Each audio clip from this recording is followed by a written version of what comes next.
মাদারীপুরে পালিত হচ্ছে জাতীয় প্রবাসী দিবস। রিপোর্ট করেন হোসাইন মাহমুদ।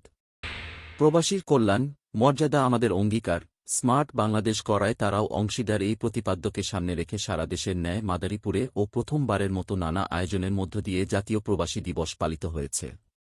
দিবসটি উপলক্ষে আজ ৩১ ডিসেম্বর রবিবার সকাল ৯:৩০টার দিকে জেলা প্রশাসকের কার্যালয়ের সামনে থেকে একটি বর্ণাঢ্য র্যালি বের করা হয়। র্যালিটি শহরের গুরুত্বপূর্ণ সড়ক প্রদক্ষিণ করে পুনরায় জেলা প্রশাসকের কার্যালয়ের সামনে গিয়ে শেষ হয়। পরে বেলুন উড়িয়ে ও ফিতা কেটে প্রবাসী মেলার উদ্বোধন করেন মাদারীপুর জেলা প্রশাসক ও জেলা ম্যাজিস্ট্রেট মোহাম্মদ মারুফুর রশিদ খান।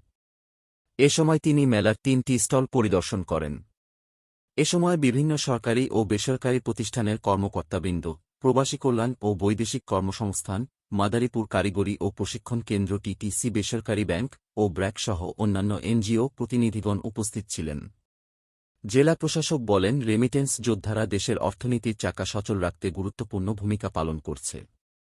সরকার এসব রেমিটেন্স যোদ্ধাদের জন্য কারিগরি প্রশিক্ষণ কেন্দ্র স্থাপন ও প্রশিক্ষণ প্রদান, প্রবাসী আয় প্রেরণে প্রণোদনা প্রদান সহ বিভিন্ন পদক্ষেপ গ্রহণ করেছে। দক্ষতার মাধ্যমে প্রবাসে গমন এবং নিরাপদ করতে কাজ করে যাচ্ছে সরকার। প্রবাসে অবস্থানকে অর্থময় করতে এ দিবস ভূমিকা পালন করবে। তিনি আরও বলেন, ১৪ থেকে ১৫ বছরের ছেলে মেয়েদের জন্ম নিবন্ধনে বয়স বাড়িয়ে বিদেশে গমন করেছেন। দক্ষতা অর্জন না করে বিদেশে গমন করে হয়রানির শিকার হতে হচ্ছে।